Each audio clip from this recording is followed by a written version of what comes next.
Alright folks, we got the under dash unit bolted in. It sheet metal screws to the top there, and the hoses come through your kick panel, which I've got to mount the kick panel. Boy, that's a hard part right there, getting them hoses to bend. The number 10 AC hose don't want to bend, and it don't like going through the grommets, so when you're pulling on it, twisting on it, trying to get it in there, it's not easy. And you pretty much have to hook the hoses up before you get the unit in there, because the two heater hoses run in the back, and one line's right there where the expansion valve is, and the other line's right here, which you put black gooey over it so it doesn't get to the thermostat wire. I guess that's why they do that.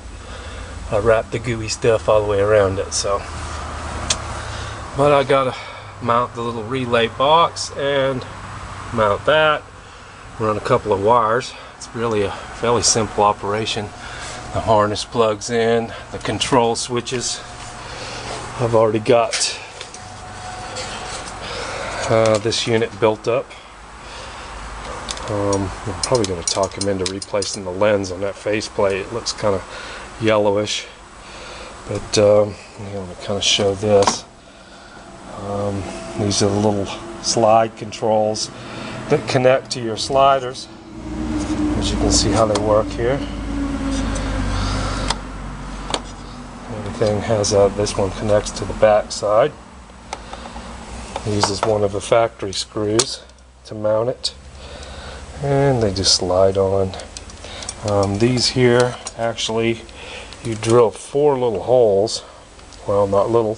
2 3/8, 2 9/64, and you mount a little bracket in there to mount these to it, and then the 3/8 holes are where they go through.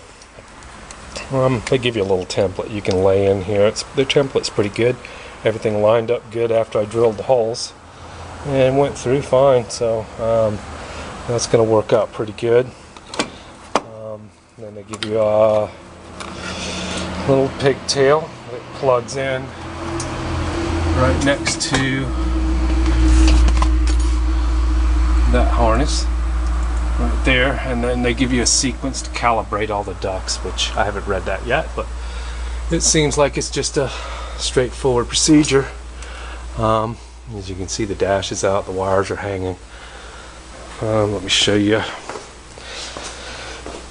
They put a bracket on the back of the unit, and the bracket holds 2 1/4-20s, and the nuts go on them out here. That holds the back section up, and you saw the 2 sheet metal screws that drill into the cowl panel. That's what the little boot looks like. Like I said, this number 10 hose right here was real difficult to get through. Pretty sure it wasn't said number 10. I think the other line's a 6 AC, and this is a number 10. But that one, that you can see that rubber grommet right there is pretty much as tight as it can get right there. All the other ones seem to slide through good. That one's a bear. But I got to hook the heater control valve up. I got the wiring right here for it. Here's the control valve, and it's directional. See the little arrow right there, directional. And they want the switcher box on the bottom,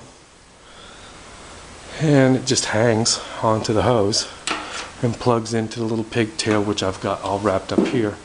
I'm going to go ahead and hook that up, run the heater hoses, and run the heater hoses out to the front, because I don't know how much I'm going to need to go to the motor, and I want plenty.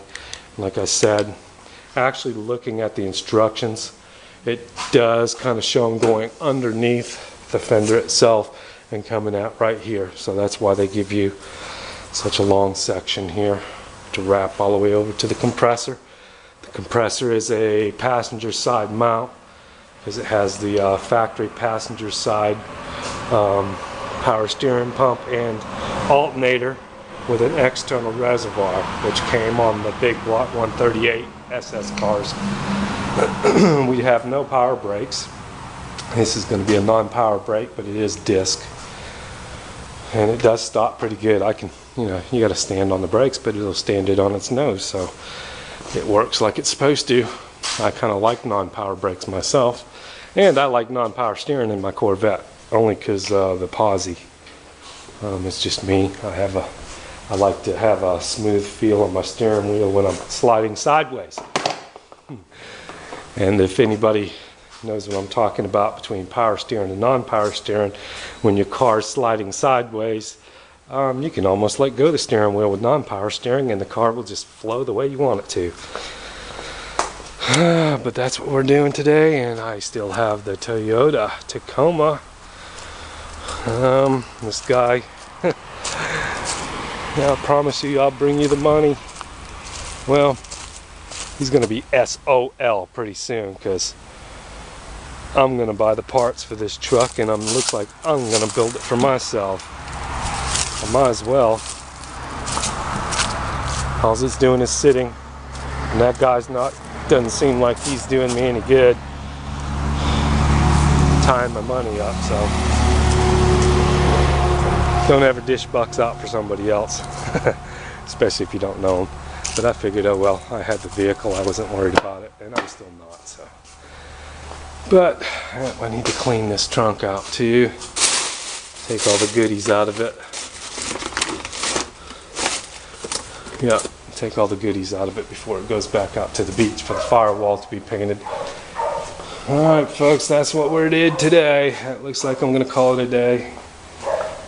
Got the old dog barking in the background. Let me hook up my heater control valve, run my heater hoses, and I'm done for the day.